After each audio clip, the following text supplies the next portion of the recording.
Necesitamos estampillas que cambien.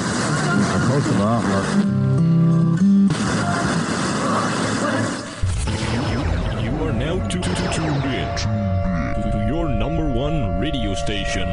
Violent people. Radio.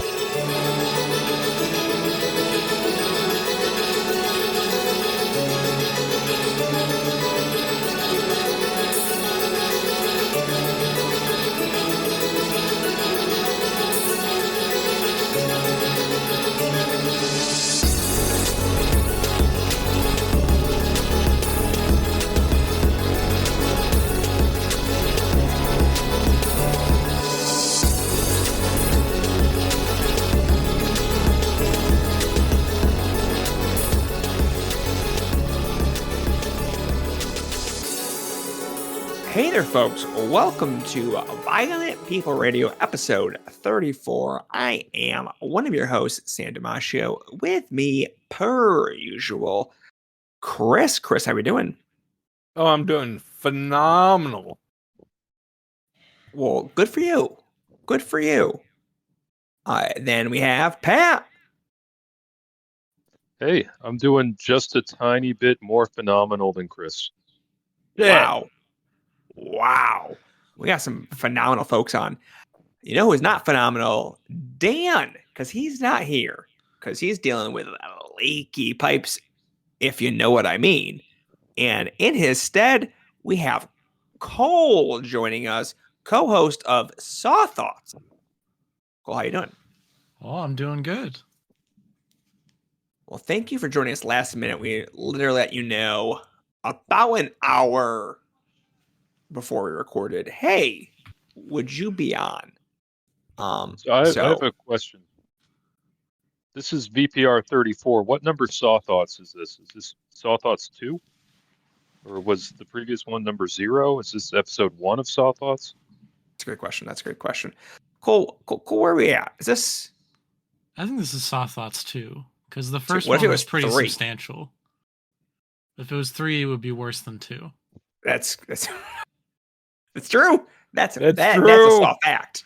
That's a soft fact. Not a soft thought. Fact. Well, oh my goodness. Where's my head at? We're still waiting on Thumbtack Jack to get back to our LinkedIn messages. This is real. Why is he not here? He might be in bed. We are recording at about, 2 a.m. GMT? This is true. Cole's also host of Regress on the Violent People Labs feed. The only person that uses that feed pretty much, which is amazing. I love that as the bit that I think Alex has done 2 episodes on that feed. Yeah, she did. And then you're just like, I'm going to do the N one, and then we're going to go right into progress. The promotion everyone's been clamoring to hear about. Well, someone's got to put something on there, and nobody else is pitching, so I'm just going to commandeer it. It's going to be my personal feed. Yeah, I do repeatedly say, my thoughts. If you have Saw Thoughts or any other thoughts, or El Ligero thoughts. Yeah, if you have El Ligero thoughts, please come on Regress. I beg you. If you are a victim of El Ligero and you want a chance to speak out, Cole is here. As long as you're speaking out about that particular episode that they're talking about. If you were molested at Chapter 4, it's too late for you. On Sorry. the Chapter 4 episode, yeah. You're going to have to find another Progress Wrestling podcast. Yeah, unfortunately, statute of limitations are up. Moving on. We're going to talk about wrestling this episode. Is that correct? No. Okay. Cole, have you watched any wrestling over the past week or since you've last been on that is not related in any shape or form to Progress Wrestling? The only thing I watched the Prestige match with Adam Priest and Timothy Thatcher, which was pretty good. and then I watched The People versus GCW, and that's all I've watched really is just that GCW show.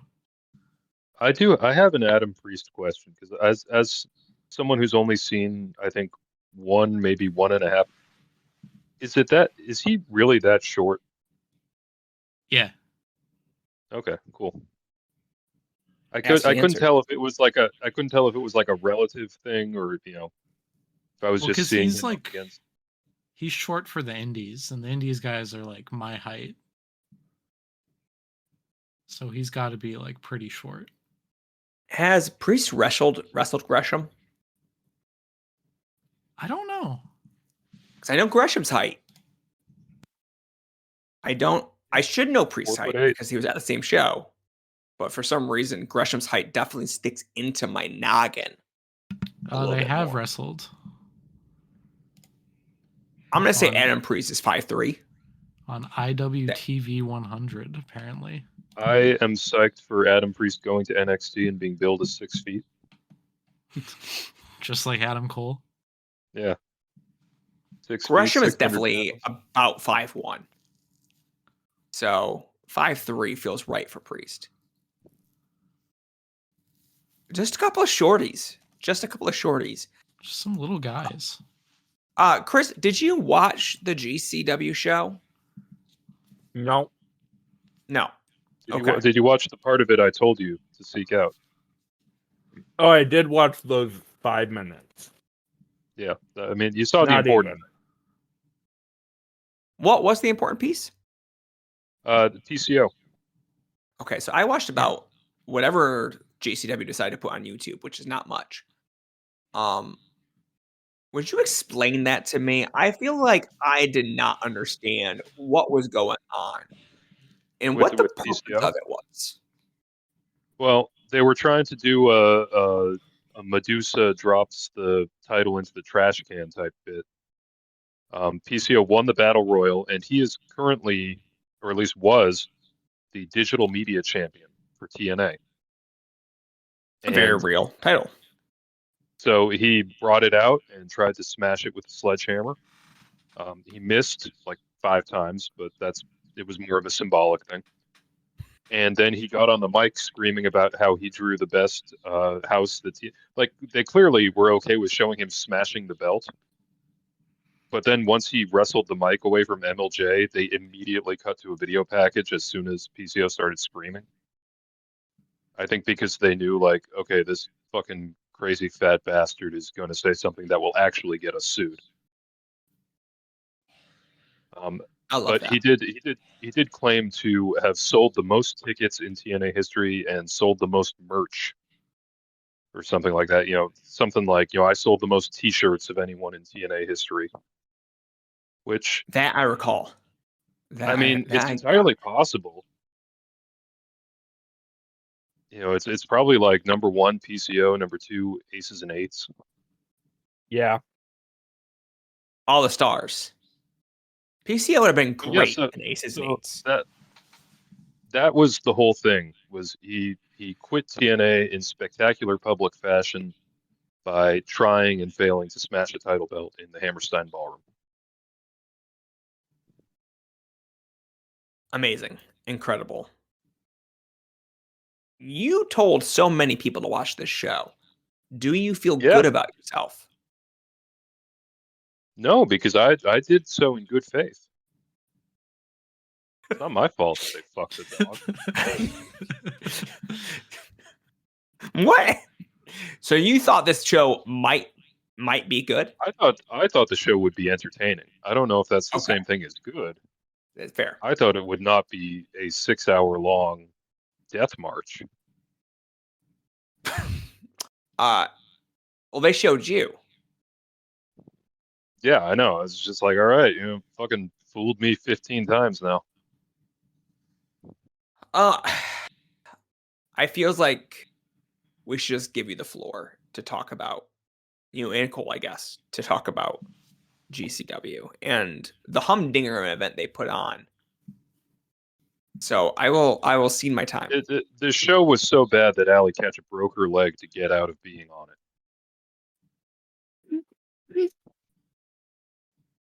It's, I mean, the main problem with it was that it's GCW, so you have an expectation of like, okay, these guys, it's a huge show. They're going to do blood.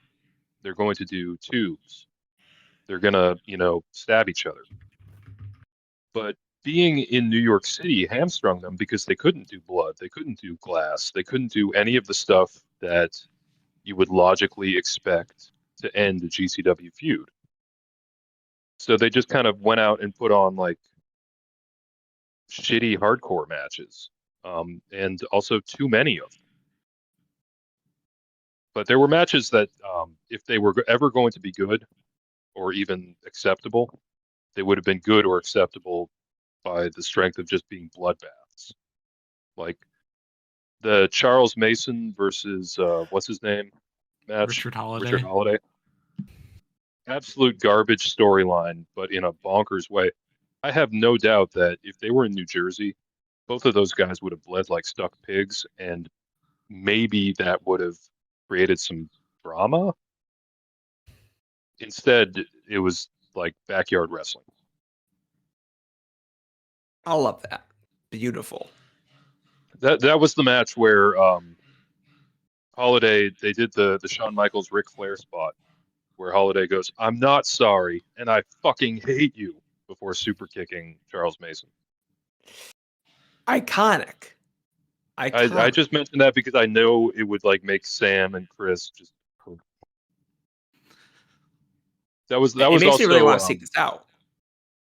No, well, the pre-match promo video for Charles Mason also had a clip of, they had like news footage clips of different murderers. So the biggest pop of the night went to Luigi Mangione. Beautiful.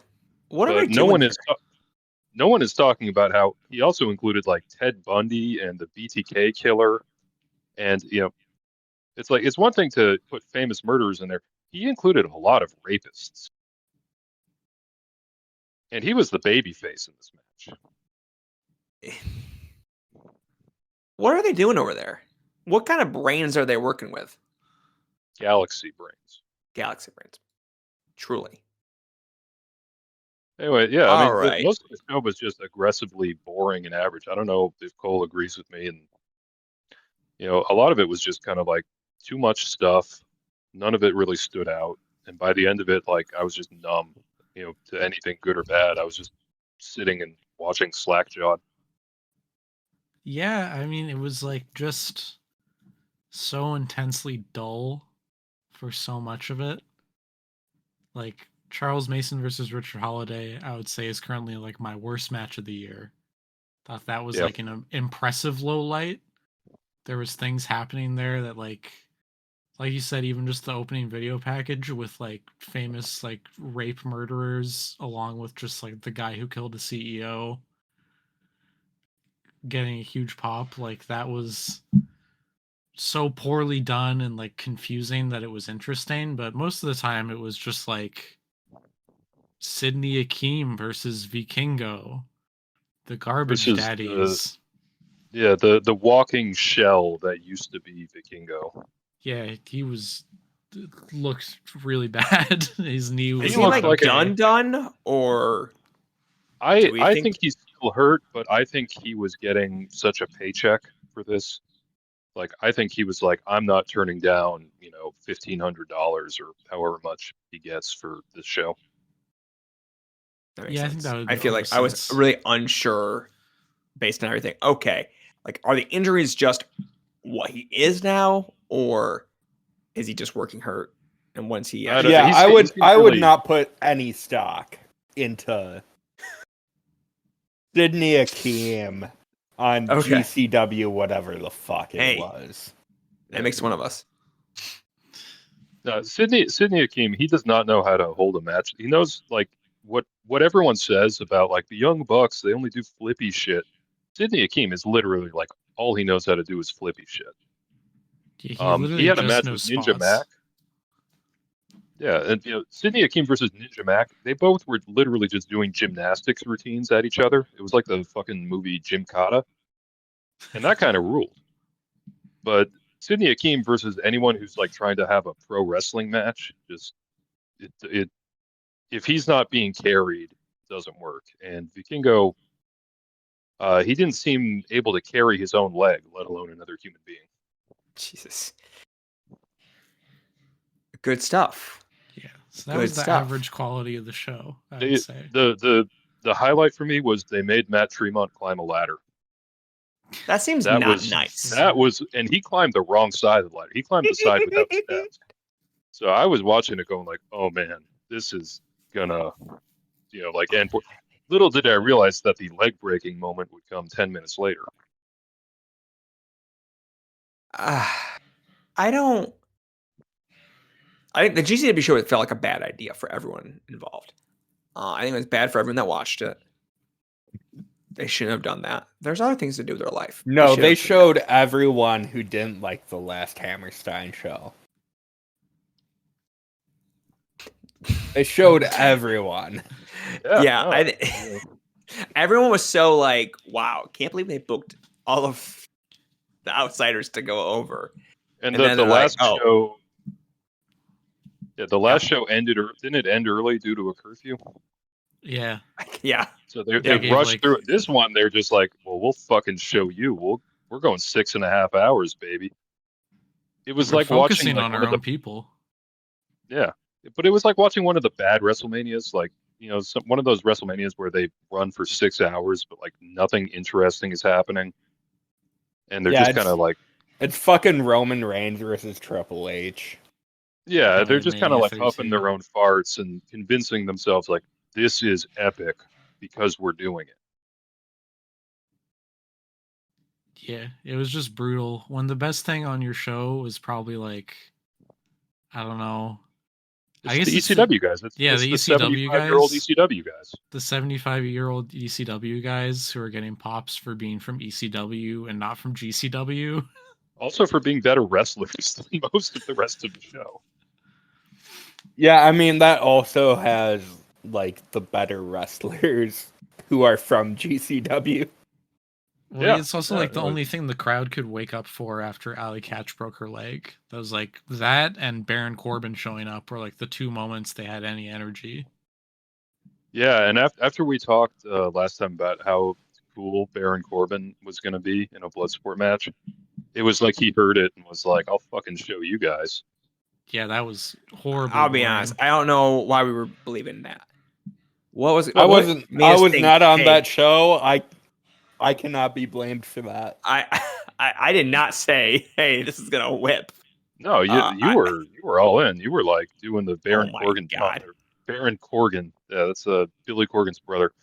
Baron Corbin. You were doing the taunts and his catchphrases. I was saying his new name that he did not release to the public yet. Bishop Dyer. Yeah, that's a good name. That's a name. That's one of the names in history, let me tell you. Actually, it's not one of the names in history, hence why he is trademarking it. I'm excited. Anyway, I thought he was going to lean into, like, Mr. Golden Gloves boxer, but it was like the fucking Barnett versus MVP match where, it was like, all right, I've been studying jiu-jitsu for 3 years. Now time to show my stuff rolling around with the War Master. It's kind of like, that's great. You can do that somewhere where it's not being filmed and I don't have to watch it. Well, also, anytime they tried to do something else, like Josh Barnett either wouldn't or couldn't get up for it. He tried just doing like a suplex, and I was like, oh, that's kind of exciting. And Josh Barnett just completely sandbagged it and fell on his hip. Josh Barnett and PCO are increasingly the same body shape. That rocks. I actually love that. That's good. Like, are they going towards each other, or is Barnett just going towards PCO? Barnett's going towards PCO, and then it's going to be a race to the finish to who can reach Abdullah the Butcher. But right now, I mean, it's looking like they could end up the White Headhunters. I love that. There was a moment when Barnett was in the ring and he was like bent over, waiting for Baron Corbin to walk the ring. And he leaned down, and the way the lighting hit him, it legitimately made him look like he had 4 D-cup titties.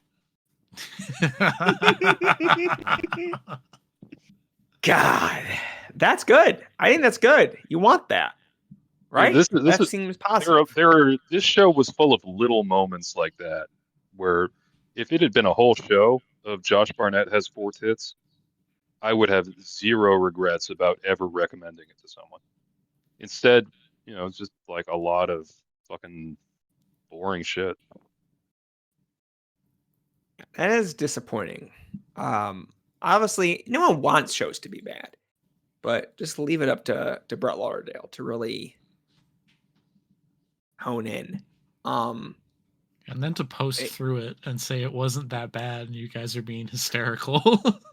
Yeah, which he's is the back. sign of a great show. Brett is back. Oh man. This is where I wish we had Dan for his Facebook corner. Oh yeah. And we got the trolls on Cage Match. Well, Brett was in the GCW fan group on Facebook. Someone was saying like, I thought it was an okay show, and like blah blah blah, and Brett just like jumps on him for some reason, and it's like, oh yeah, I'm sorry you never got paid back for all the fucking Oscar Mayer wieners you brought to Backyard Wrestling. And I'm sorry that Joey Janela hurt your feelings, and I'm sorry that Jimmy Lloyd stole your coke, but that's not my problem. And it's just like, what the fuck are you doing? So fuck Jimmy Lloyd, I guess. I mean, it's like, what is your point? The point is that Jimmy Lloyd, as we did not know before, does coke. Just exposing him for no reason. Exposed. How rude. Well, we did see the different boy return, so he's no longer Broski Jimmy. So now he can do all the coke he wants. Oh hell yeah! True. That was one of the more mind-numbing segments on the whole show. That 5 hours deep, Matt Cardona. It was done as badly as they could have possibly. It was aggressively designed to make you not really care. Who here fucks with Tommy Invincible? Exactly. This guy came out looking like Sean Spears' nerdy cousin with the worst tattoos I've ever seen. Oh, they're so bad. And I'm just sitting there what are you guys doing? Come on. So Microman did show up. Microman got a payday, so that was not all bad. Good for him. But yeah, no Nick Gage sighting. No Ricky Starks sighting. Honestly, good on Tony. Tony did Ricky Starks a favor. Yeah. Hey, how good could this show have been if Ricky Starks got to be there, though? Could have really been something. He probably would have gotten the crowd to wake up a little bit because he's someone who's been on TV. I'm sure you could have a fine match with Matt Cardona. Yeah, it would have been fine. One of the worst things that they did, though, was the hard cam was on the stage, which meant that it was in full view of the exits. So once things got close to midnight, every single shot that was from the hard cam, you could just see people pouring for the doors. People just I'm not missing my train. Fuck this, I'm going home. And increasingly, as the show ground to a halt, they ran out of angles that did not show swaths of empty seats. It was like when they used to tape Rampage after Dynamite. And so, you might have a perfectly good private party match or whatever, but the seats are just empty. You don't want that? Is that what you're telling me? I'm saying you don't want empty seats for your big Hammerstein main event. You don't want to show that half the crowd is left for Effie's big moment. You should have told Brett that. Maybe he would have done something different. There's a lot I should have told Brett, but I didn't, and I won't. He does not deserve it. If I told Brett anything, he's just going to yell at me about fucking, I don't know, Megan Bain doing death or something. Oh my God. Cool. So GCW show, better than a 2.15. Is that what it is on Cage Match right now? I gave it a 3. Wow. There you go. speaking truth to power. And I think I'm checked out until Atlantic City in March, because at least the Atlantic City shows I know they'll be doing light tubes and shit. That is very fair. Anyway, Cole, any other thoughts about the People versus GCW? Oh, I mean, Pat said it all. Pat said it all. I can't imagine anybody who watched this show, because this was like, okay, guys, we're sorry. We're really, this time it's going to be good. Yeah, so you got to try and whole watch. advertising thing was that the last show sucked dick, and then they did this. So I can't imagine people giving it a try. Like, you know what, man? Everybody deserves a second chance. And you're putting this on, like, no one's coming back. People who were into the promotion aren't coming back after this one. And Janela was bragging on Twitter afterwards too that he got that they fined Brett because of the chair shots to the head in Janela versus Masato Tanaka. Yeah, after Brett insisted that he was never fined for anything on the show. Yeah, so it's like they ran past curfew. Super Crazy jumped up off a balcony, which, you know, New York City doesn't like fighting in the crowds. You know, God knows how much. I don't know how they made money off of this show.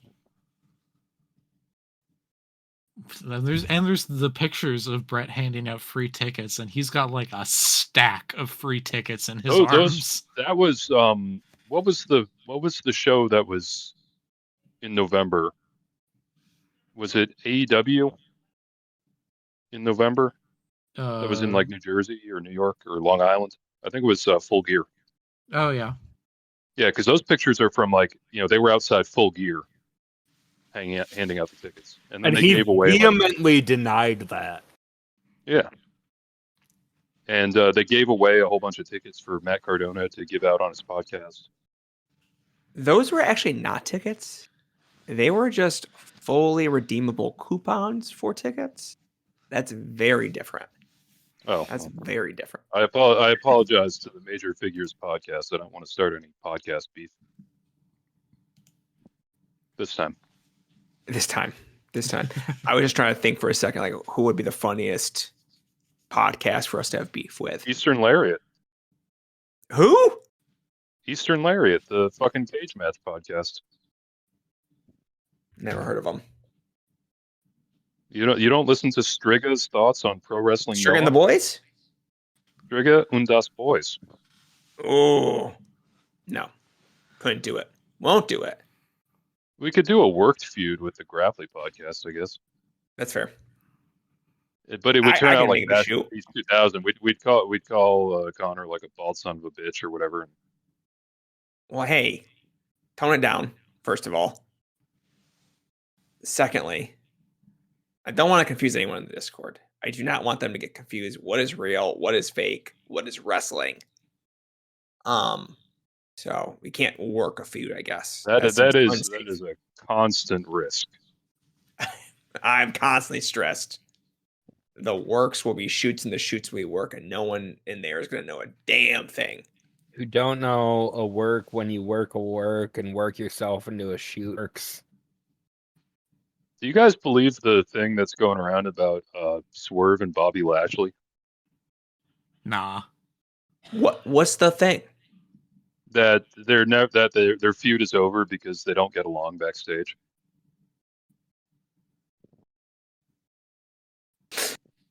That'd be funny. You know? It would. That'd be a little funny. It would be funny. But I don't know why, for like no reason in particular, I'm like, that's fake. That just smells wrong to me for whatever reason. And it's like, well, what's the reason for all the other dropped feuds out of nowhere?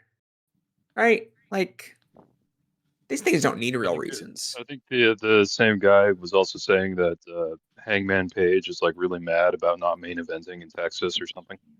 Wow. Oh, that was the guy who got like called out in a Twitter space by Sean Ross Sapp and told that no one in AEW likes him.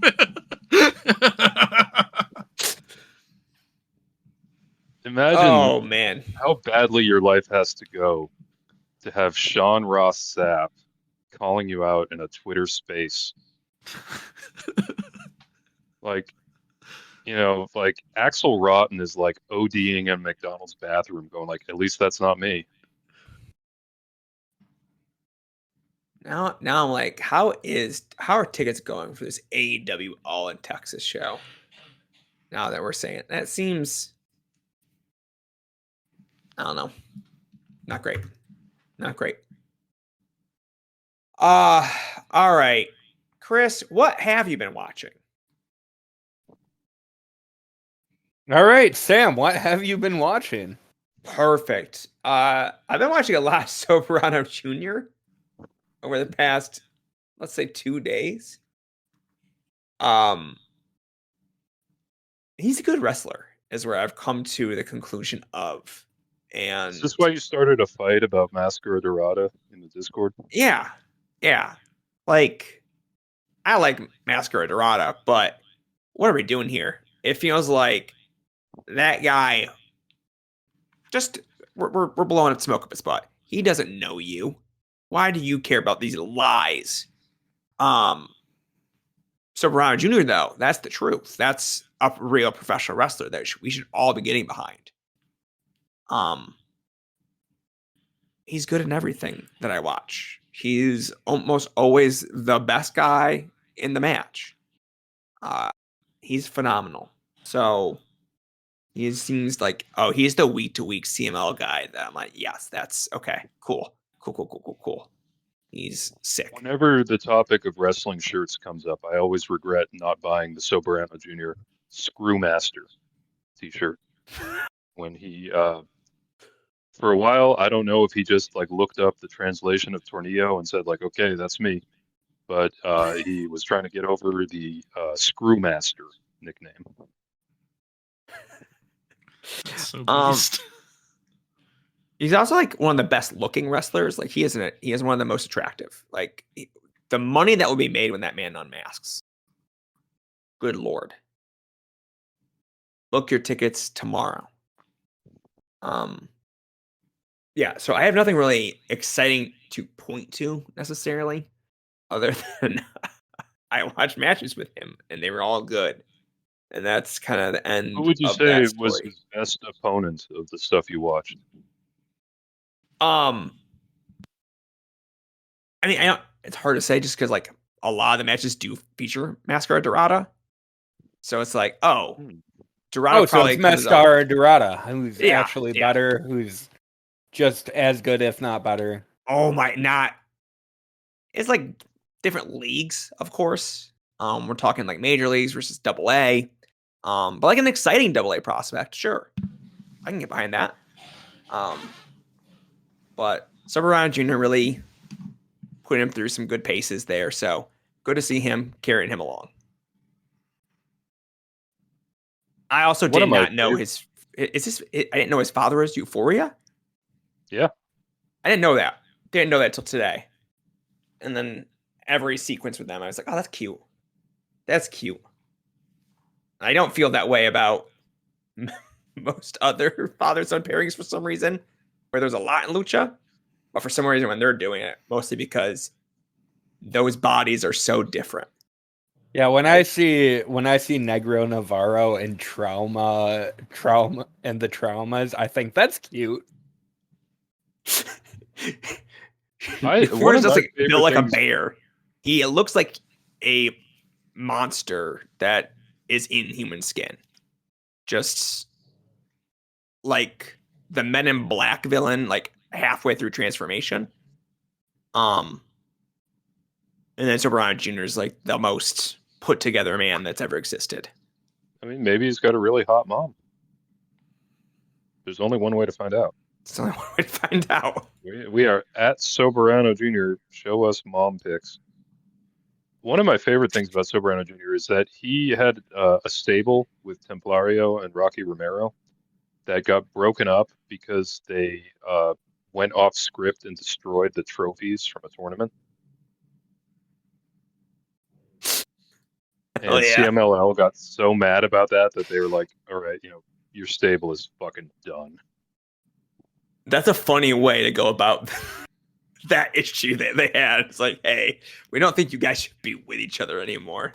You guys caused a little too much Chaos. Like, suddenly, like, fucking, Soberano Jr.'s like teaming with the Chavez brothers and stuff, and it's just like, okay, well, so much for the Three Princes. Hell yeah. I think it was for the best.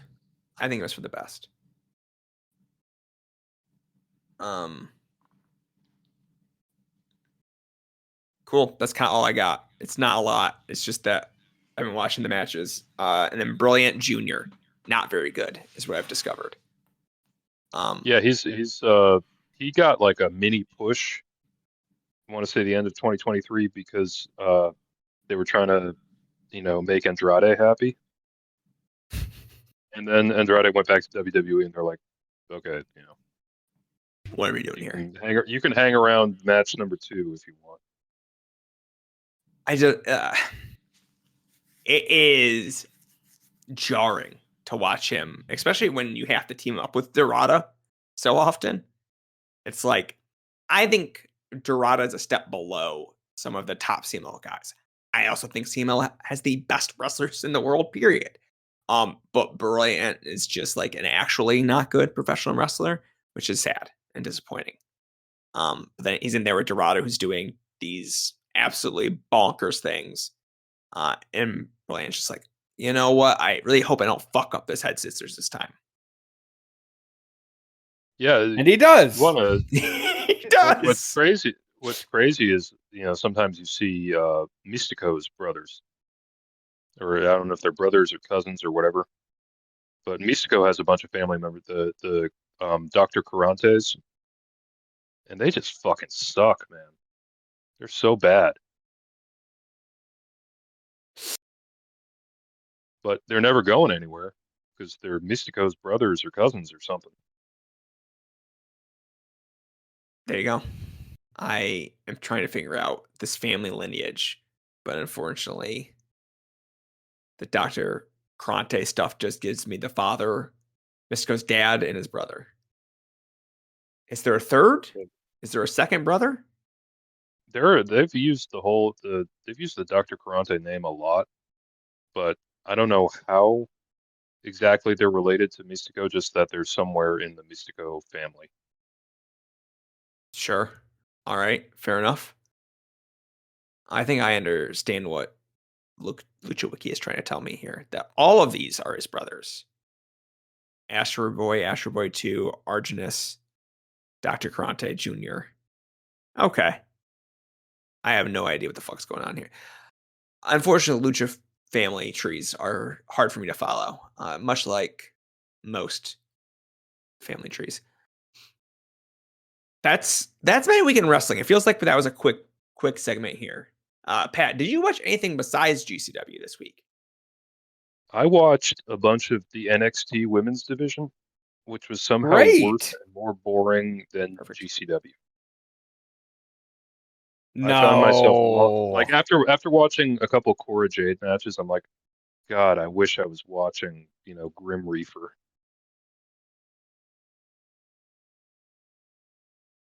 I just, man,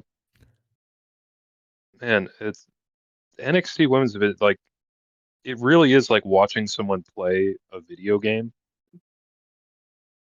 The way that they just kind of cycle through like these pre-programmed patterns of movement, and occasionally glitch out and do stuff that doesn't make any sense.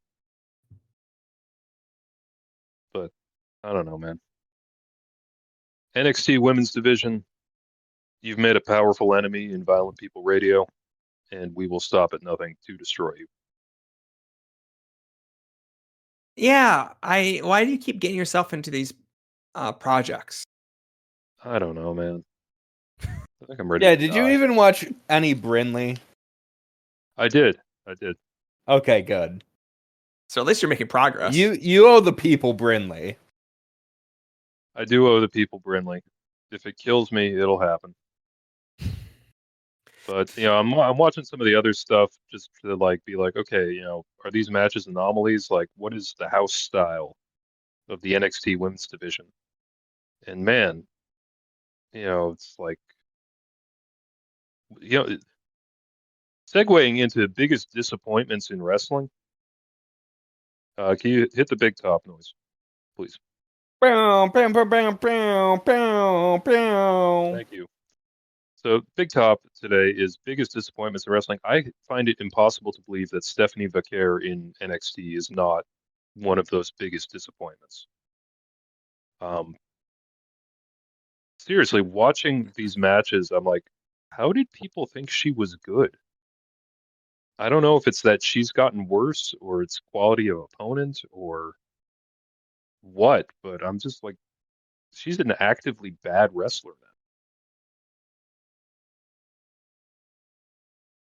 now. I don't know if any of you are Stephanie Vaquer stans who want to fight me on this, but I have not seen a single match of hers. I cannot speak truth here. I liked her when I saw her in CMLL, but I don't know. It's really easy to believe that just going to NXT instantly makes you worse because you look at what they're doing there. That's it. I mean, no one's going to learning look good cinema. Shotzi. I'm sorry that cinema doesn't interest you, Pat, but I hate cinema. Yeah, my biggest disappointment is when any wrestler I like goes to WWE. I just simply will not care enough to make that journey in 2024, 2025, 2023. It's not a experience I wish to have anymore. Not even if Soberano Jr. makes a jump? Not even if Soberano Jr. made the jump. I had the exact thought while I was watching him versus Templario from January of last year. I was like, man, I really hope he doesn't go to WWE. I'll never see him again. Speaking of your top 8 wrestlers, Bobby Flacco did make it onto the Hammerstein show. You know what? Absolutely. Where was Juicy on the card? Juicy, I believe, was stuck in the polar vortex somewhere. Oh my God. Is Brett racist? What is he doing? Absolutely, but it's unrelated. Okay. Okay. Man. That's a bummer. Biggest disappointment, Juicy for now not being on. You know what? Probably for the best. If you could not have your name associated with that card.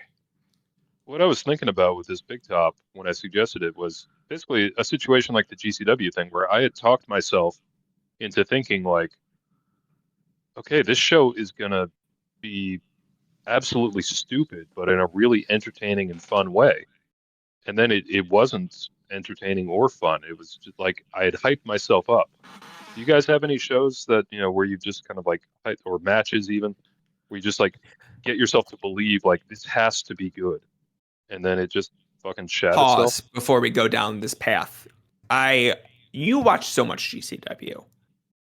Would you say that your experience watching GCW last year was bad but in a fun way? More often than not, but a lot of times I was watching it with like I was watching it on demand. I wasn't watching it live, so I could just pause it and like get up and do something else for a while. Okay. I will say, I enjoy watching a show with the atmosphere of GCW where it does come across like a scuzzy independent. I enjoy that atmosphere more than I enjoy, Collision or SmackDown.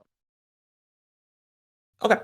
I was wanting to see like if any of your experience made you feel, oh, like this is fun in a bad in a fun way throughout that journey, or if you were hoping for an experience that had not existed to you previously in any of the GCW you had watched.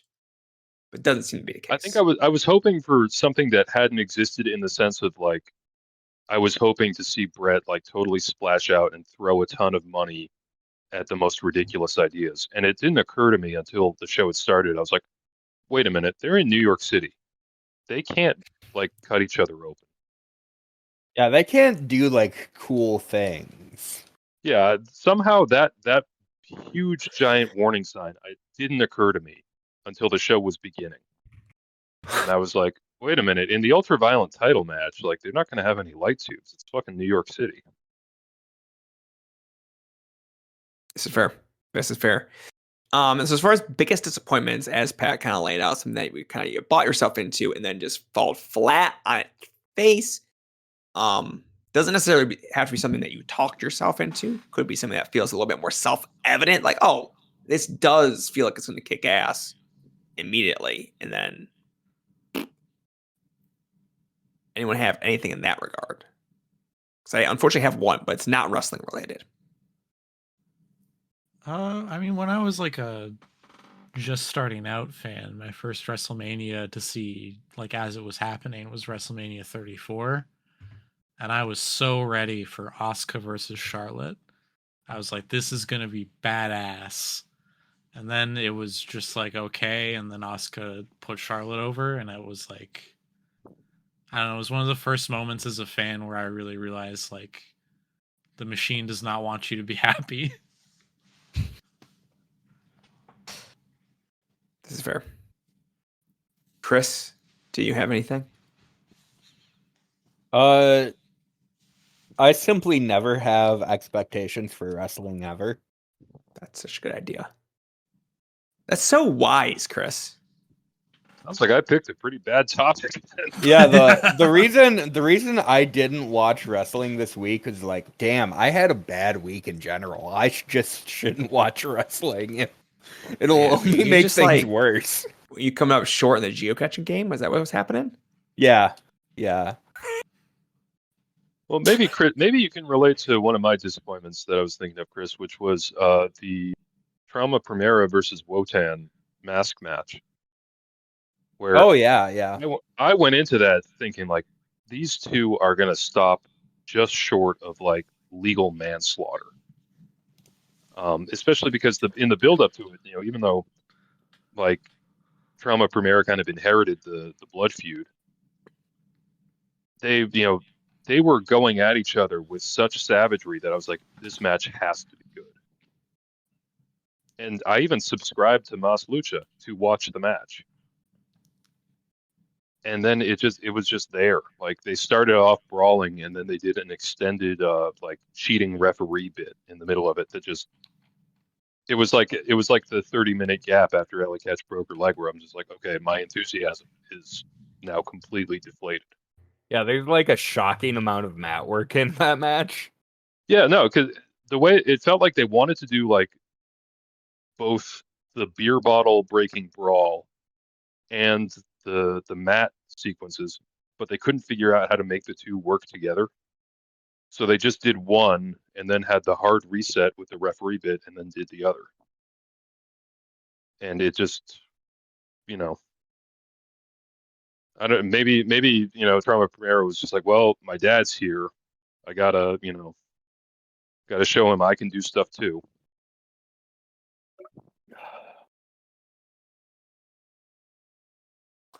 My disappointment was Yama pit fighting. Yama, I thought was going to be the future. So it disappointed me in multiple levels. I was like, I love MMA that selling me on something totally unique and different. They had this whole construction of a new type of ring where it was circular and the edges of the mat were raised. The thought being like, oh, that's going to make them, that's going to be like a little funnel. That's going to funnel them towards the middle. And that's going to work out really well. Except they had not anticipated whatsoever that if they're higher, they go on the little incline there. That just makes it so much easier for a wrestler to grab their legs. It just pretty much makes them a foot more in the air that they can just, whoop, you're down there already. Let me grab that. So it's just like a card full of wrestlers wrestling people for minutes on end. It's a tournament, so it's just like endless unanimous decisions. Was it like the Brawl for All where who was it? I think Severn figured out he could game the system by just doing takedowns for points. Yeah, exactly like that. It was just so disappointing. I just thought this was gonna be something, but it wasn't. Did have Mark Kerr on the card, so not all bad, but it was not what I thought it was going to be. That's for darn sure. And Butterbean did have Butterbean, so oh man, they put Butterbean on an inclined surface. Is he okay? That's like shooting an elephant level cruelty. He lost to 44-year-old Patrick Smith. So, just a lot going on. Like, could have been worse, but man, I really thought they had something. I'm gonna post it in here. It's 4 minutes.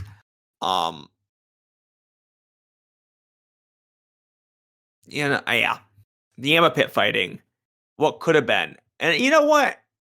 The double disappointment is, I still was like, I hope there's a Yama 2. I think they're gonna iron out the kinks here. Never had the opportunity. Was me thinking, like, I hope Kimbo and Dada have a rematch. Exactly.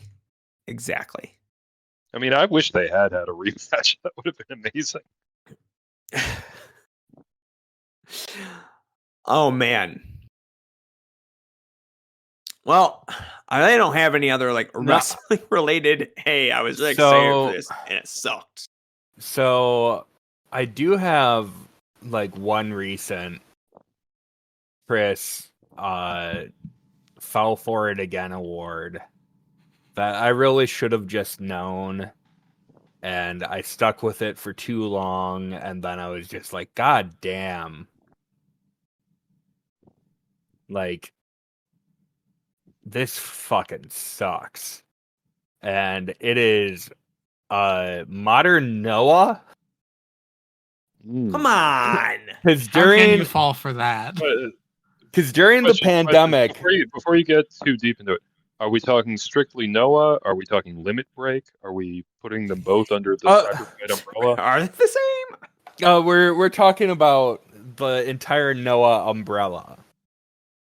Because, like, during the pandemic, it was just like, all right, Kaito is going to be the guy in the future. And it's just like, all, like, they're giving Muto his old man run while it's COVID crowds, and they're doing shit with, like, Fujita and Sakuraba, which I don't mind them, like, pushing old guys like that when they're, like, some of the best old guys ever. And gradually, those old guys start working less dates, even as COVID crowds wane and you get into more normal crowds, and eventually you do have, like, Muto passing the baton to Kaito, and now you're in current Noah, and Kaito is still booked like a bitch, and everyone else sucks, and the promotion is garbage. When was it not? When Suzuki-gun was... yeah. Okay, sure. So once upon a time, there was this guy named Misawa. I don't know He who that fucking is. sucked. Shut up, bitch. I mean, speaking of, I unfortunately don't have legends. hot, I'm watching this Butterbean thing. Good. Enjoying it? Butterbean is just shaped. Like, you know what? His head and neck relative to his torso. It's the perfect name. It really is. There has never been a man that looked more like a Butterbean. Oh, he just got punched in the my face. God. I forgot how funny it was. he just gets like tripped, like not even like an MMA trip, just like steps over his feet wrong. Did you guys ever actually, I don't know if this falls under the parameters of our discussion, but it had to have been disappointing. Did you ever see the Bam Bam Bigelow MMA fight? No. That sounds awesome. He was a last-minute sub for someone, and he gets fucking smoked. Oh, okay. Never seen it, but he fights Chemo? It's on YouTube. Oh my god. Bam Bam Bigelow versus Chemo. And okay, Bam then Bam, obviously he's going to get smoked. I can't remember who the original opponent was supposed to be. I think it was another wrestler. And they dropped out, and Bam Bam was like, "Yeah, give me the money, I'll do it. How hard could it be?" And I think the match was like 2 minutes long. Like Chemo just like takes him to the ground and is just like punching the shit out of him. I just saw the. He was like one of the baddest looking men that's ever, like the most MMA looking man that's ever existed. Exactly. You would think but it turns out he's like one of those like early UFC guys where it's like, okay, I'm an expert at bar fighting. Oh no, 100%, 100%. He is not someone that's scaled up at all from the low level MMA circuit. Just looks cool as shit. He is the only guy to face both Chemo and Lawrence Taylor, though. I 100% believe that. First comment from 15 years ago on this video from Taekwon 3000. By the way, Bam Bam had balls to step into the cage on short notice with a guy who at the time was one of the more well-known MMA fighters. I'm sure a lot of keyboard warriors on here would not even think of doing what BBB did. Rip Bam Bam Bigelow. Oh man, if only this match could have been in cage match. The reviews would have been so good. Honestly, Chemo is in attire that I would imagine most customs wrestlers to wear. Yeah. And that underwear is revealing. Well, I mean, he was like, yeah, let's fucking, show the goods, let everyone see what I'm packing while I beat the shit out of this white guy. Oh yeah, he essentially teabags Bam Bam on this match. Yeah. Well, this is not right. This feels unfair. Also, he's just holding the cage. I no one's watching what I'm seeing. An so untrained Bam Bam Bigelow seems unfair is kind of an understatement. Like, he did not need all the advantages Chemo takes in this fight. It's like, oh, this is messed up. Great. I love that. What was disappointing to me? And I feel like, everyone has we've moved past this as a culture and a fandom. But CM Punk in the UFC. Yeah, he should have lost more matches. They spent like 2 years building that up. It's like, Duke Rufus is personally grooming him to, be the next superstar fighter. Then he gets in there and it's like they just said like, all right, you make a wish, child. We know that you can't see or hear, but we're going to put you in the octagon if that's what you really want.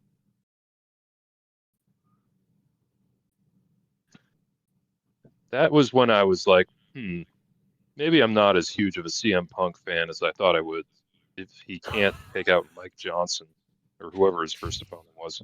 Mickey Gall. Mickey Gall. There's such a huge show over the first opponent. Johnson was the second fight where he didn't finish him and then did Wakanda Forever pose. Yes. Oh my! I saw those before I was a wrestling fan, so I was just like, "Oh, this guy." That's what brought you in. You were like, "Oh man, I got to go see this guy in ROH." now that's something I need to see this guy have a 1 hour match. What if this guy and Chris Hero went an hour and a half and were actively breaking the building around them?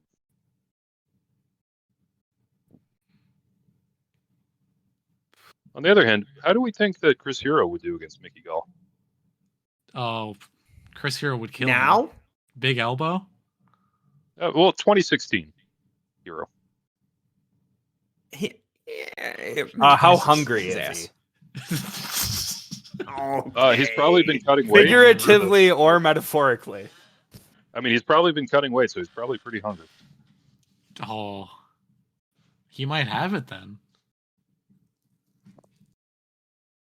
Do you think Hero would be able to resist, like, smacking his stomach strikes? Like, he's punching someone for real and he's still also hitting his stomach or his thigh.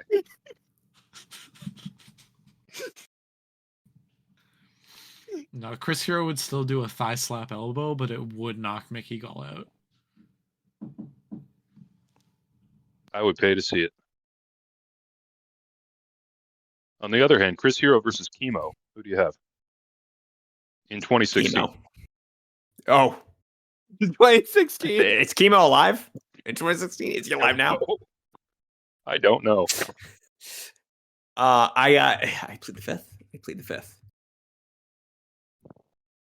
Oh, well, we man. made it through this whole discussion of disappointments, and no one made the obvious joke, which is All Elite Wrestling. Rip. I expected a lot more talk about how let down we all are by Tony. Tony could never let me down.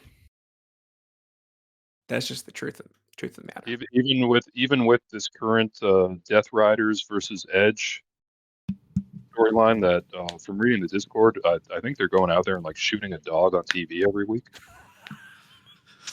I have no idea.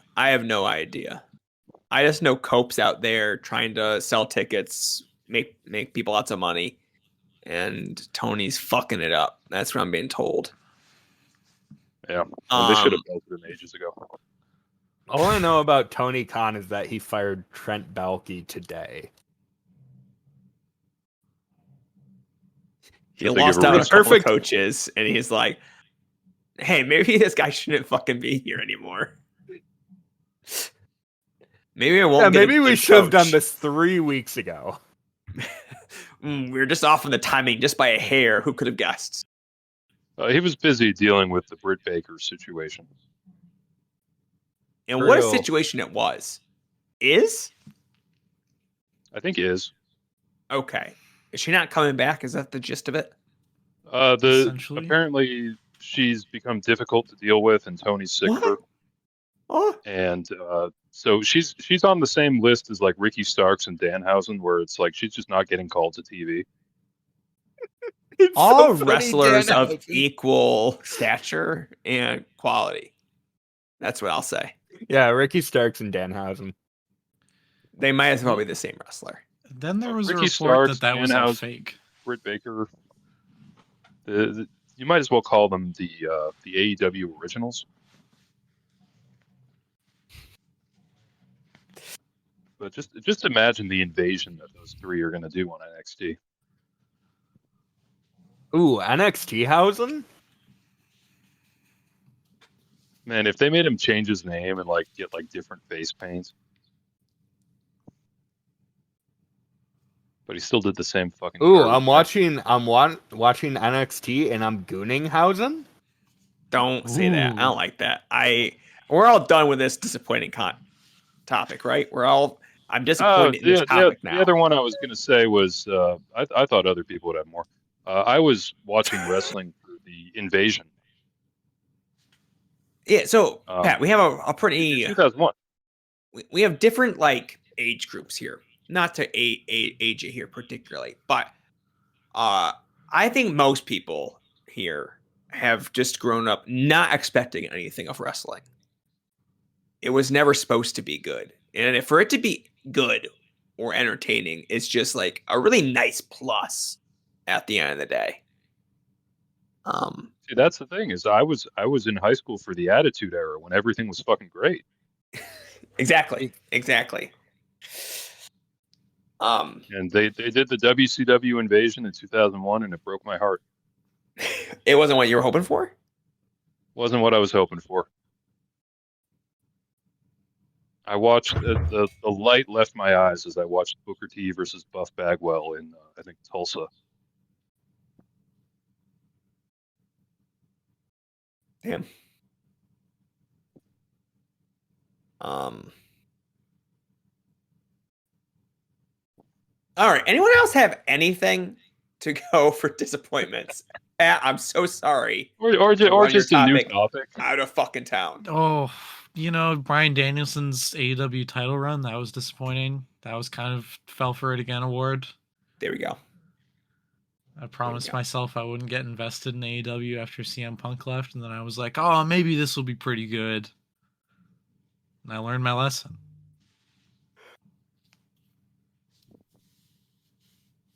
I think get that off your chest. Cope title reign. I mean, get ready to get tricked again once they belt up Cope. Yeah. We're all on board for that one. Oh, we're all in. Literally all in Texas. Colt, what was your expectations going to the Progress watch? That I was gonna hate it and be miserable, and okay, and instead you're getting the best wrestling that ever existed. Yeah, so it's really the opposite. Getting peak, best surprise. And yeah, it was great because now I see my friends Noam Dar and Jimmy Havoc every week. Robbo, my boy Robbo, the shooting star Paul Robinson. So I have the Essex Cicada.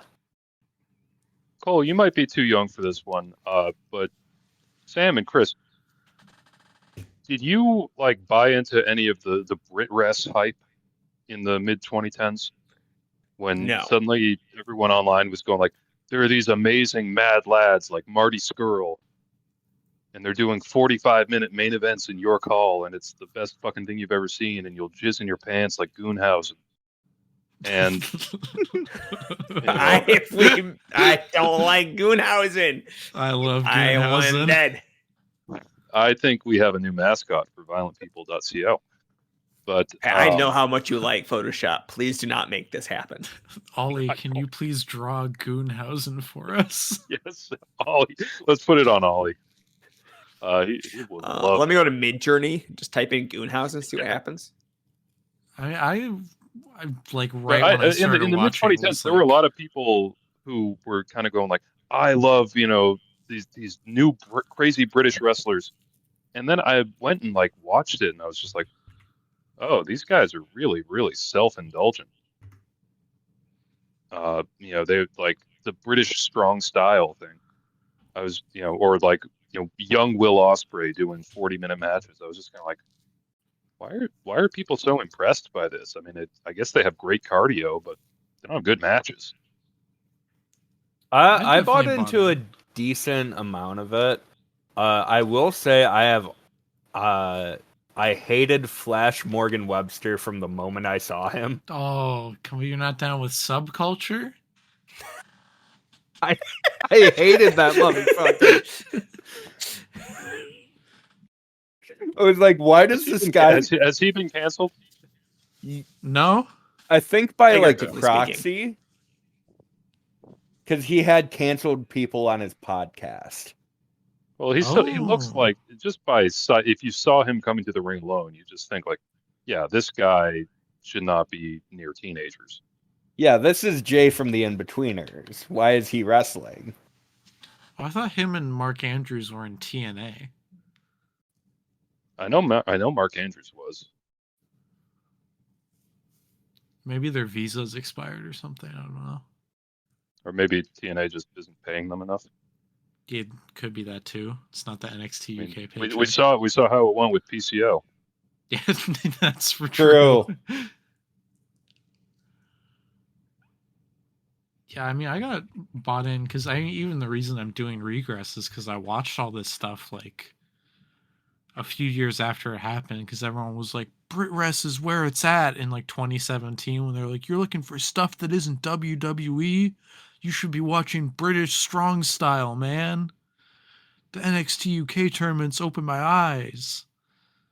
So I was definitely I was in on the villain Marty Scurll and stuff. It's before I developed taste, I just saw guys and was like, yeah, this is cool. And he does New Japan and stuff, and he snaps fingers. It was very disappointing to me when so many people got signed by NXT that Pro Wrestling Guerrilla was having to resort to using David Starr. Come on.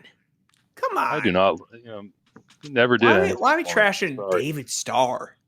One of the best wrestlers of the 2010s. Known good guy. I mean, I'm only trashing. I'm only trashing his in-ring. Outside the ring, unimpeachable. Yeah, he's a great bodybuilder. He's a great bodybuilder, a great friend, a great partner. He was just mostly emotionally He's abusive. really good at Twitter.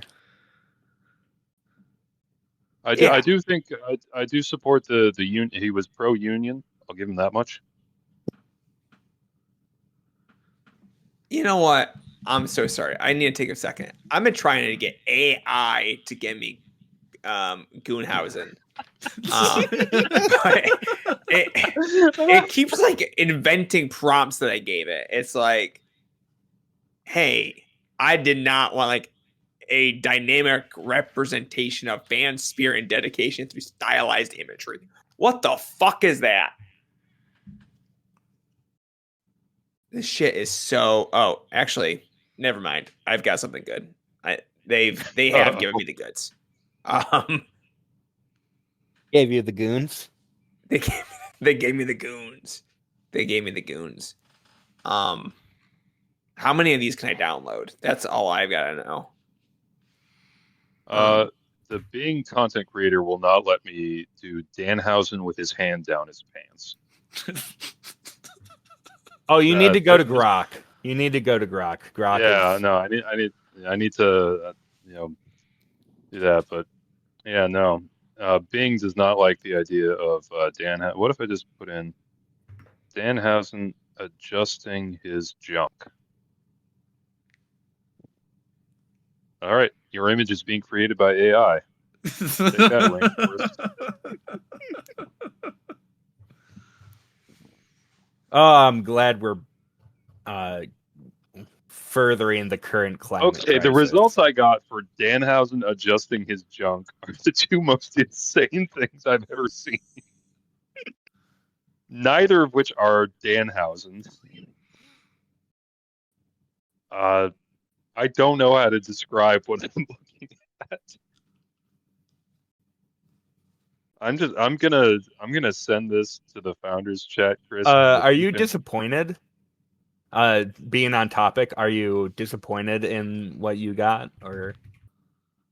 I don't know, Chris. I'm sending something to founders chat. I need you to try and describe this to the people.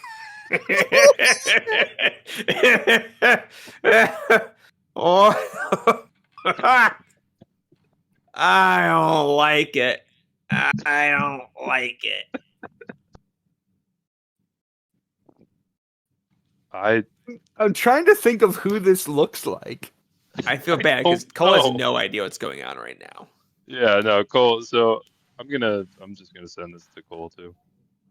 If I can find Cole in the. If I can find Cole's Discord at. This is great audio. Yeah, this is great. I love when we specifically are talking about images that not even all of us see on this show, let alone people listening to this. I wish I could describe it to our audience. I'm going to download this. I'll make sure that this goes into our.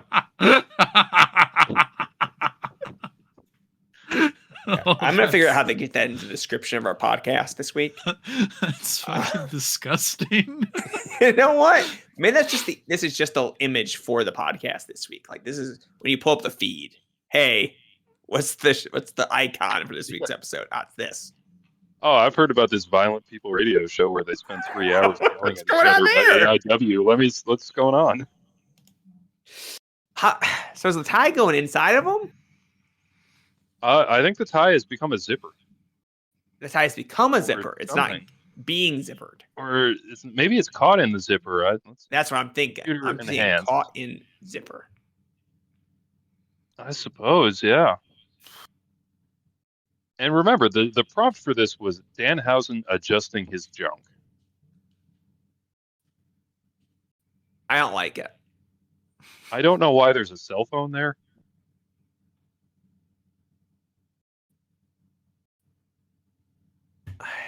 I don't know. What is that in the background? Is that a child? I hope not. I hope not. I hope very much not. I think it's like a Muppet.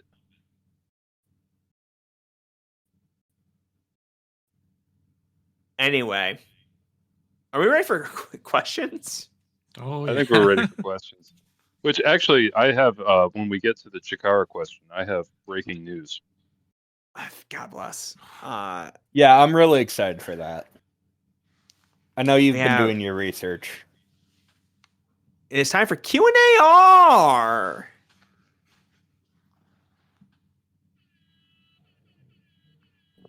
All right, so first question, another question that involves some visual aid here. From Tim, is this the best GCW related merch ever? It is a ECW looking shirt, but with GCFEW.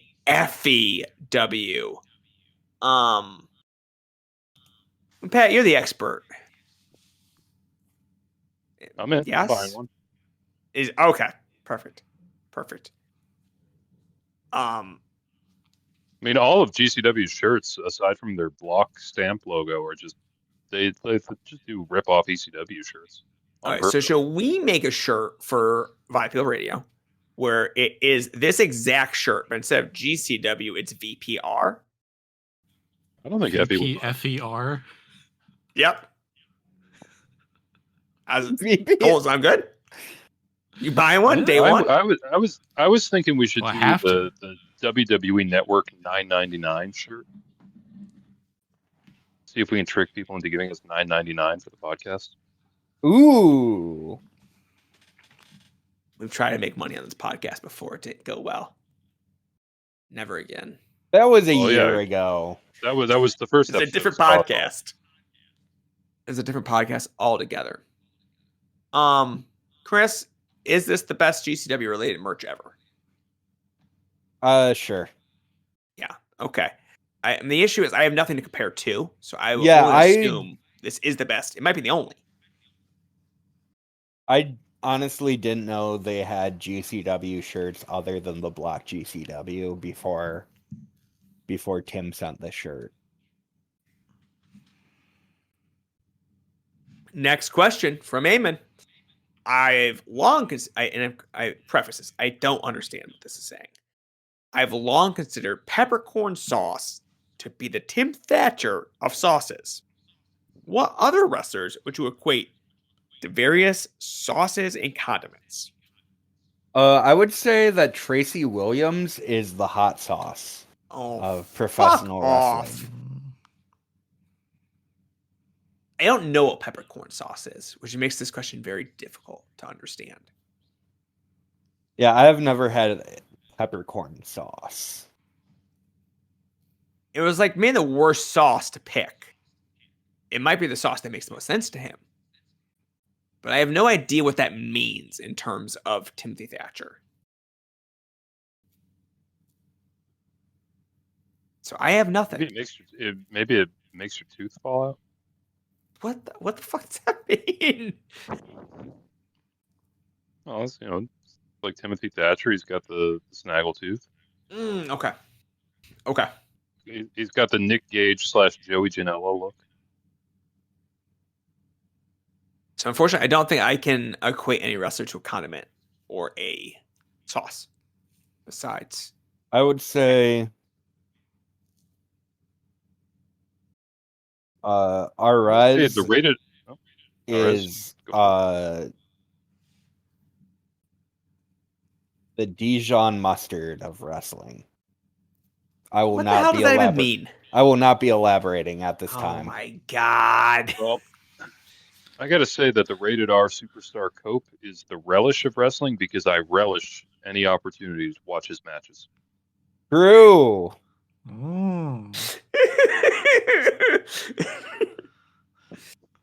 Cole.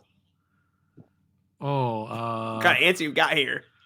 Adam Priest is like ketchup because autistic guys want to see him all the time. I mean, I didn't know there was an autistic ketchup thing. Good to know. Good to know. All right. Guys, is sexual chocolate, is that a sauce? No. No, that's a solid. I mean, I know it's a That's man, just- but also just a man. on terms. Okay. I'm gonna skip Tim's question because he asked for Hood of the Year. There's gonna be deliberation on that, so Yeah, we are under NDA. yeah, we were supposed to record awards this week. I'm gonna be traveling tomorrow evening, so that's not gonna happen. But then Dan also has leaky pipes, so that was apparently always gonna be an issue.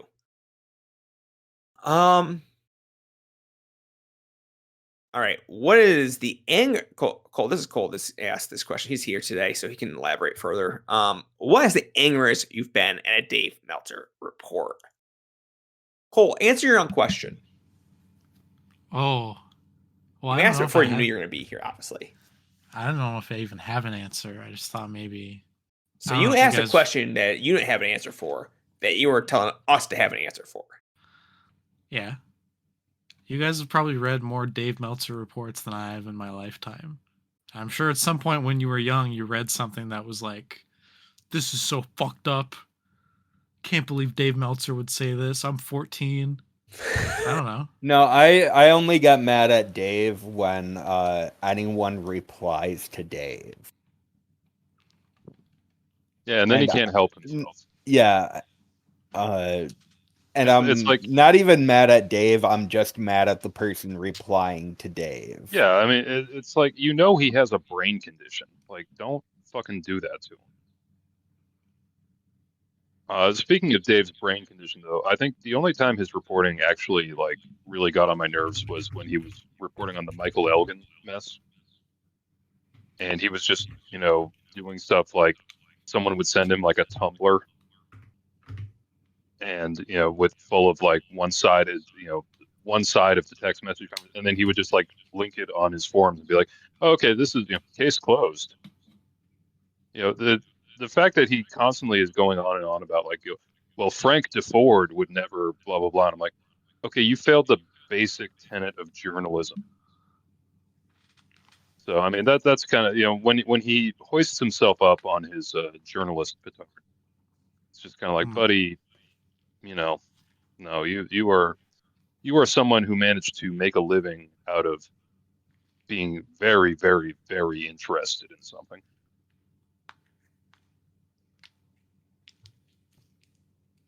I have no answer to this. Yeah, Dave Meltzer, kind of the catch-up of. Yep. I've never been an avid Dave Meltzer reader. I don't know if Cole thinks I'm 72 years old What? or I assume all you guys are. a 40-year-old divorcee. You're more of a Wade Keller guy. More of a Wade guy myself, brother. You get it. You get it. I only read Rovert. He's wrestling's North Star, so that's correct.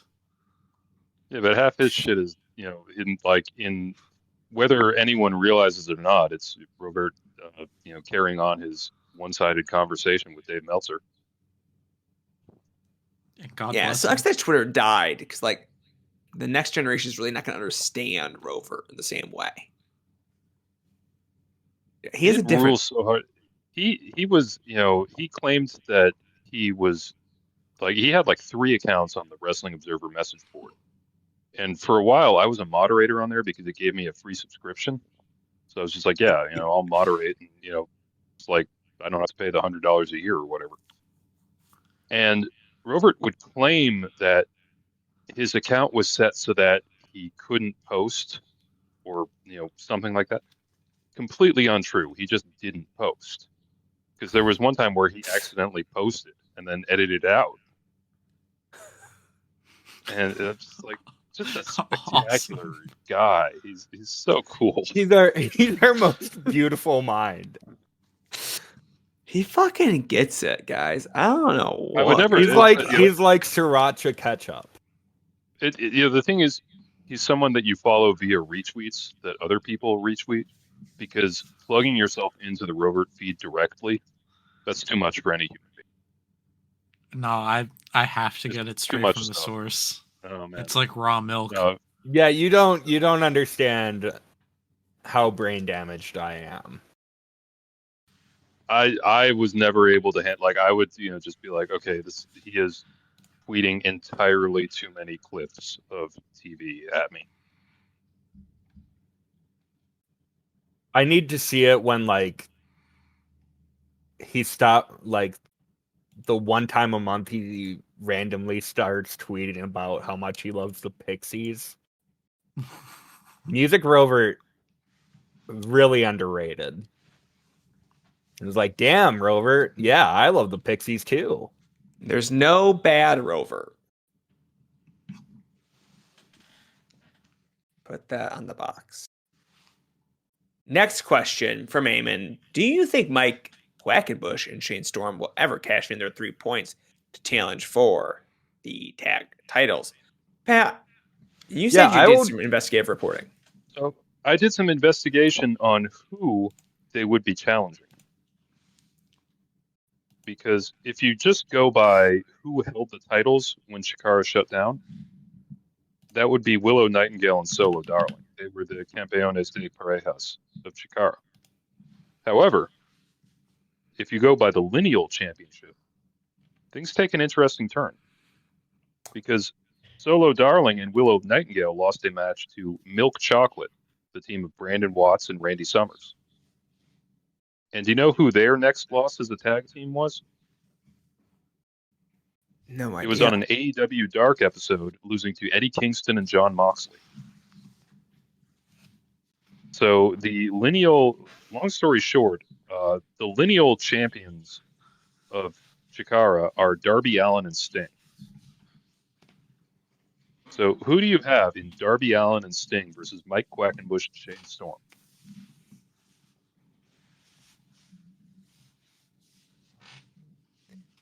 Sting is old as fuck. Give me Quack and Storm. Yeah.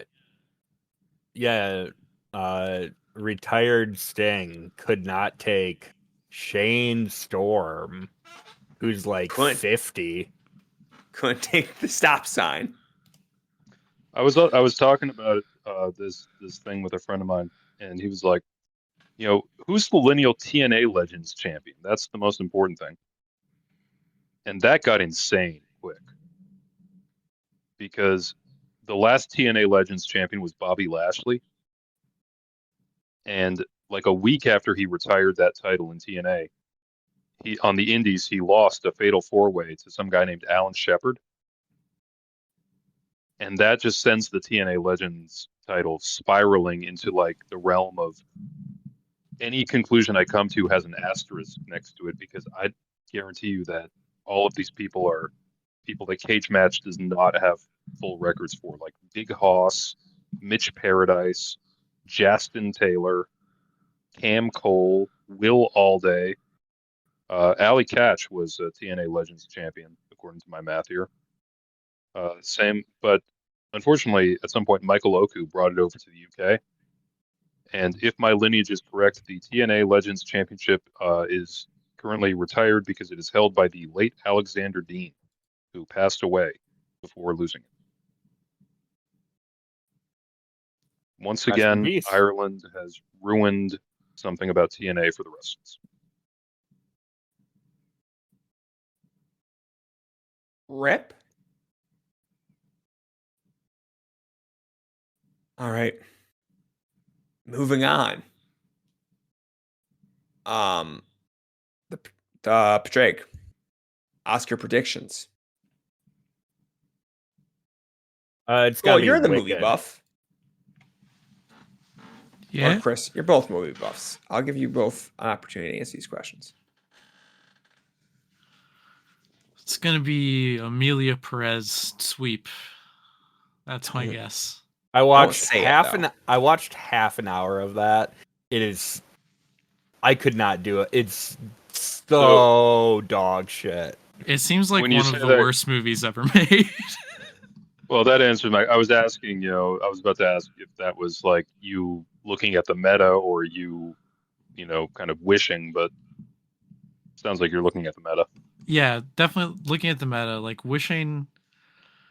Well, I don't even know. Each generation gets the crash it deserves. Oh, I had to watch Crash for English class in high school, and our teacher, who had a mixed race child, was like, "This is the most important movie ever made." That's just And a fact for you. she was right. She was right. It's the most emotional film ever created. But yeah, just off meta, off Crash. of how well it Crash looks, is like I the would say traffic Emilia of- Perez is positioned.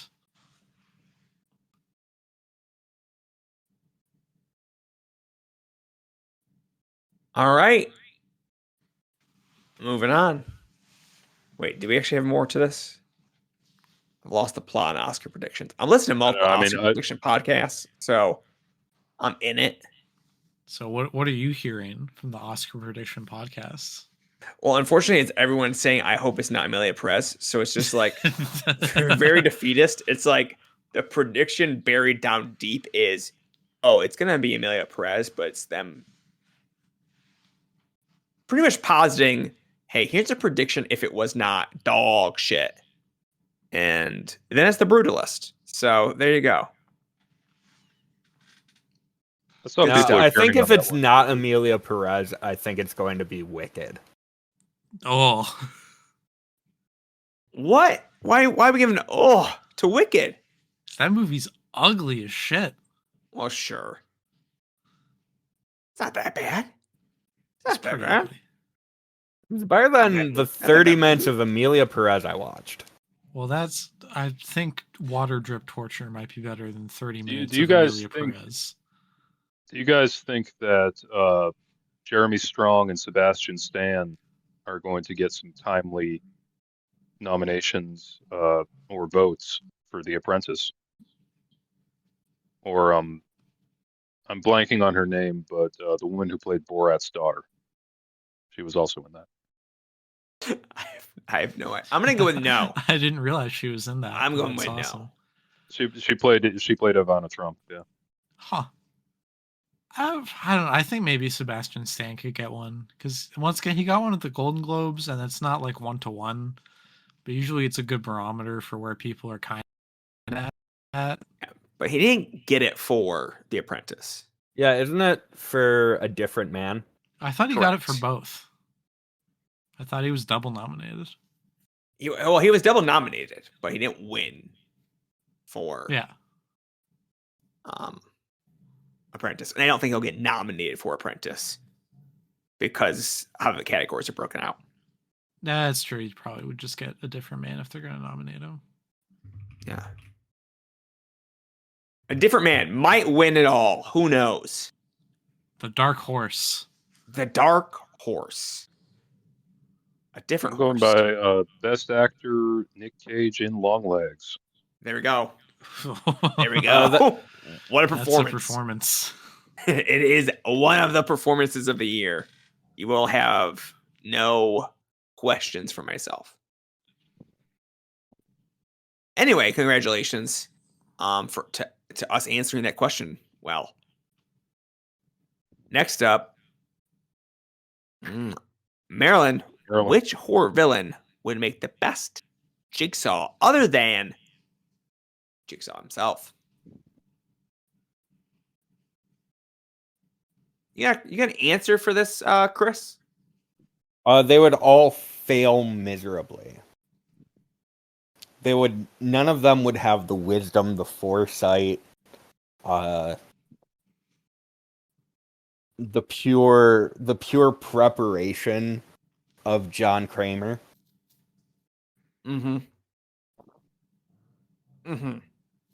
Just a bunch of bozos.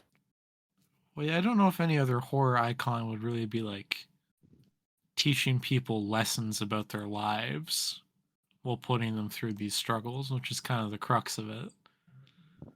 Because like you could say like Art the Clown would probably be really good at just like creating something that's going to mutilate you, but you're not going to learn anything about yourself when you get out of it.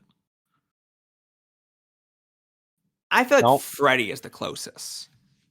I think Freddy is closest, but he has the imagination, and he is very good at pinpointing people's foibles. Like if you are a drug addict, he will turn his hand into a handful of needles and stab you with them. But I feel like Freddy is different than John KRAMER in that he does not give you the chance to escape. Yeah. So, but like, who would be second best? I think it's Freddy, even if like he'd be an unmitigated failure still. But he's got the toolkit. He's got the box there to work with. Yeah, he would be like one of those Jigsaw proteges that Jigsaw would later punish. Yeah, Jigsaw's going to punish Freddy for fucking kids. True. Was that proven? It's implied. Proven? Well, he's fictional, so I don't know if there's a court record or anything. Yeah, I don't know if that. Well, okay, I didn't know we were litigating this in the court of public opinion on Freddy Krueger. He's not a horror movie villain, but Joaquin Phoenix as the Joker. I think he would be the morally conflicted version of the Joker, who, as seen in Oscar nominee Joker, Folie à Deux, he would. I have not seen him. Oh, it sucks. Don't bother. But the second movie exists as like, you know, it's like people liked the first movie, so they made a second movie that was just like, you're a fucking idiot if you like this.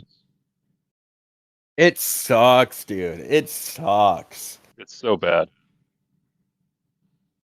I'm just trying to think of like who would potentially put people in those situations and like allow them to live afterwards. Like who would use this as the crucible for testing someone that Jigsaw does? Maybe now that I think about it, maybe the guy from Longlegs. He didn't kill Alicia Witt. He just said, "Okay, you're on my team now."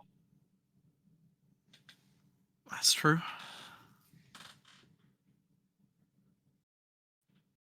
Beyond that, I'm looking at my shelf as if this might like give me an indication of it. It's like, yeah, you know, none of these are horror movies, so why am I looking at this? Like, oh, okay, you know, who in season 7 of The Simpsons might be Jigsaw?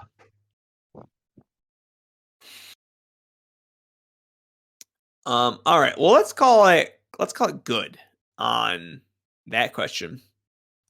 Next question. I have no idea what Tim's question is actually asking. Which Saw deathmatch best embodied the spirit of the films? I don't know what Saw deathmatch is. A deathmatch using a saw, perhaps? Or Saw just like Saw Trap? Which I would say the one that comes to mind is the healthcare executive versus the janitor who's like a pretty nice guy, but he smokes, who are equally being punished, which gives you a very, very interesting look into the mind of John Jigsaw KRAMER, that he is punishing both a healthcare executive responsible for like denying healthcare and profiting off of millions of deaths versus a guy who is just like working his day-to-day job and smokes because it makes him feel a little bit better, but it's bad for him. There we go. I believe that's Saw 6. Yeah, that's Saw 6. Perfect. you guys think that Jigsaw would have done well if he went into the world of Existenz?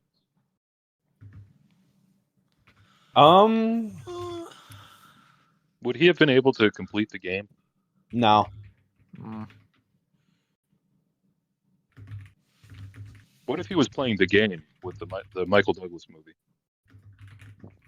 That he might do better on.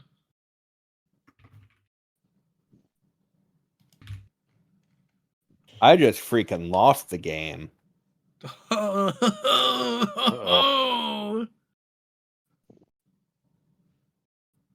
right, folks, we're moving on. It's time for a question that Steph got in under the buzzer. Mount Rushmore LA Park Brawls.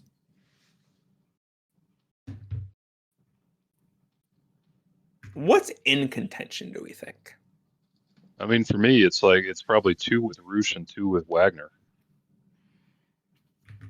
So we're just going to completely forget about our good pal El Messias here. Yes. There you go. They asked and answered.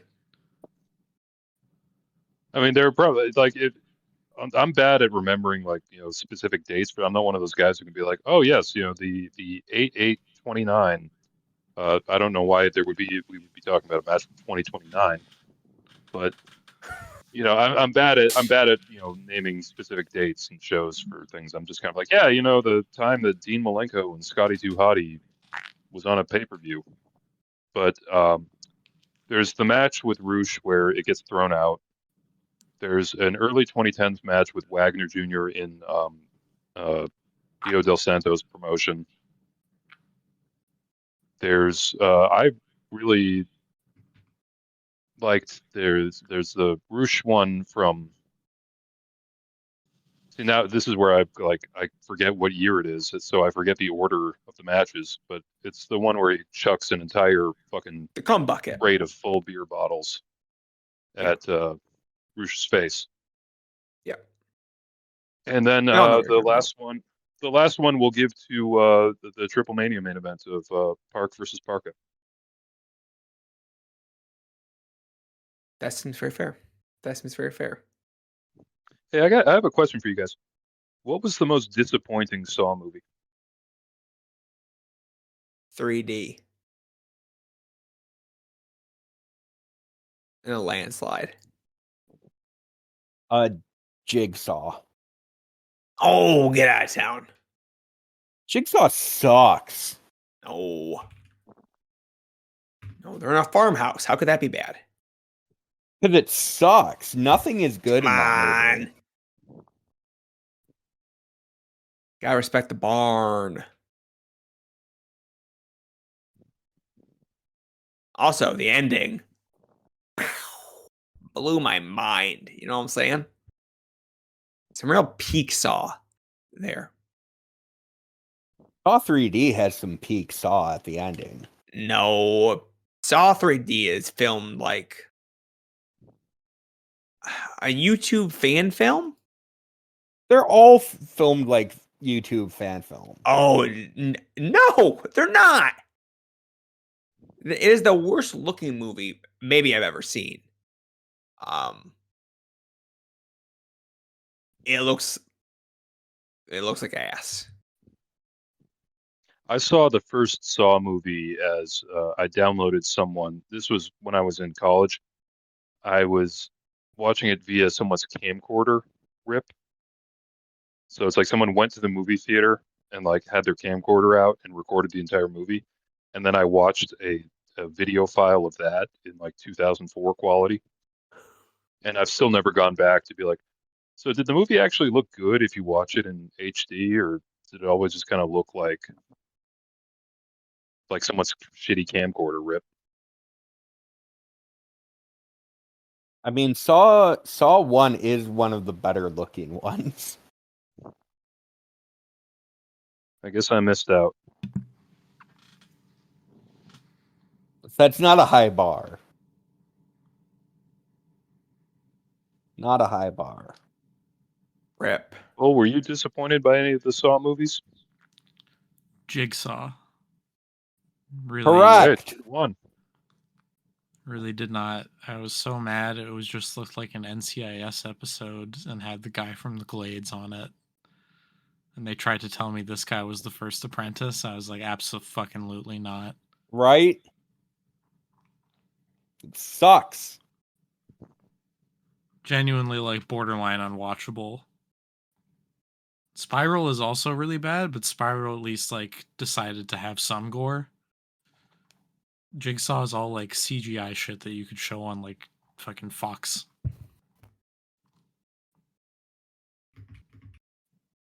And it has Samuel L. Jackson as Chris Rock's dad. Yeah. What more could you want?